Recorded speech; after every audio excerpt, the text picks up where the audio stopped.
hoy les voy a hablar de lo que son las resistencia herbicida en malezas, cuáles fueron las causas y cuáles son las mejores maneras de manejar o mitigar esta situación.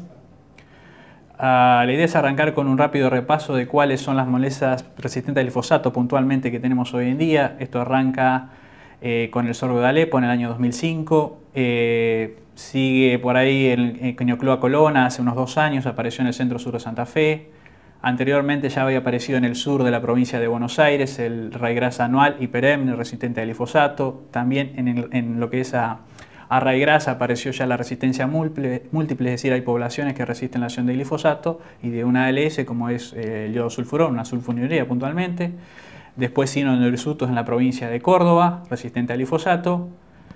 Leucina índica en Tucumán, Santiago del Estero y últimamente una maleza realmente problemática, complicada, como es el Amaranthus palmeri, que tiene una serie de características que van a hacer muy difícil y complejo su manejo y control a campo, por lo tanto tenemos que estar atentos y que esta maleza puntualmente ahora está circunscrita a lo que es el sudoeste de la provincia de Santa Fe, pero en la medida que nosotros no tomemos medidas se va a destruir muy rápidamente y realmente es muy difícil de controlarlo.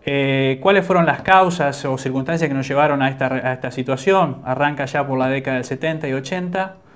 Donde aparecen un grupo de herbicidas, sobre todo en la mano de la soja, herbicidas de contacto postemergente, como son bentazón, aciflorfen, fomesafen, lactofen. También aparecen los primeros herbicidas postemergentes, el glifosato a principios de la década, selectivo sistémico, herbicida no selectivo sistémico.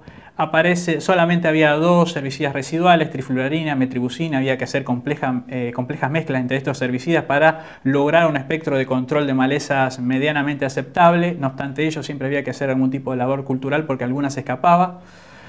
Y en la década del 80 aparece una verdadera revolución en cuanto a lo que fue el manejo y control de maleza. Aparece una familia de herbicidas que son de las ALS que tenían 2 características muy importantes, que eran la residualidad y un amplio espectro de control de malezas, ya sea gramíneas como malezas de hoja ancha. Era una época que se caracterizaba por monitoreo de malezas, relevamientos. Para monitorear y relevar malezas había que saber reconocer malezas en estado de plántula, saber de biología de maleza, qué ciclo de vida tenían, otoño, invierno, primaverales, primaveros tipo otoñales, anuales, perennes, etc. Había que saber de fisiología, de modos de acción de herbicidas, conocer la tecnología con cuál aplicar estos herbicidas para posteriormente definir el herbicida, la dosis y el momento, para finalmente poder hablar de control de malezas. Es decir, una época que se caracterizaba por una tecnología de procesos. Había que concatenar una serie de procesos entre sí para lograr un control exitoso, un manejo y control exitoso de malezas. En la década del 90 aparecen la siembra directa, los cultivos RR, fundamentalmente la soja RR, que juntamente con el glifosato hacen un triángulo o círculo virtuoso que deriva en un proceso de tecnología de insumos. Todo se definía puntualmente en qué dosis de glifosato usar. El glifosato se lo mezclaba con 2 o 3 principios activos más y ahí paraba todo. Se nos dijo que era una tecnología que no iba a desarrollar, o era poco probable que desarrollara resistencia por una serie de características que tenía, sobre todo las cosas que se hicieron para obtener esa resistencia.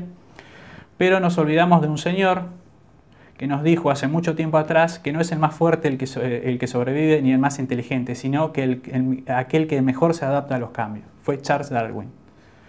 Y yo creo puntualmente que si nosotros no tomamos las medidas necesarias para poder mitigar esta situación, la resistencia a herbicidas o a glifosato puntualmente, pero también a otros herbicidas, cuando uno no toma medidas, esto tiene que interpretarse como una epidemia. Cuando uno no toma medidas, la severidad se incrementa con el tiempo y todos sabemos dónde terminan las grandes epidemias. En cambio, si uno interviene a tiempo, esta severidad puede disminuir y mitigarse y por lo tanto poder disminuir el riesgo o el número de malezas resistentes a diferentes tipos de herbicidas aparezcan.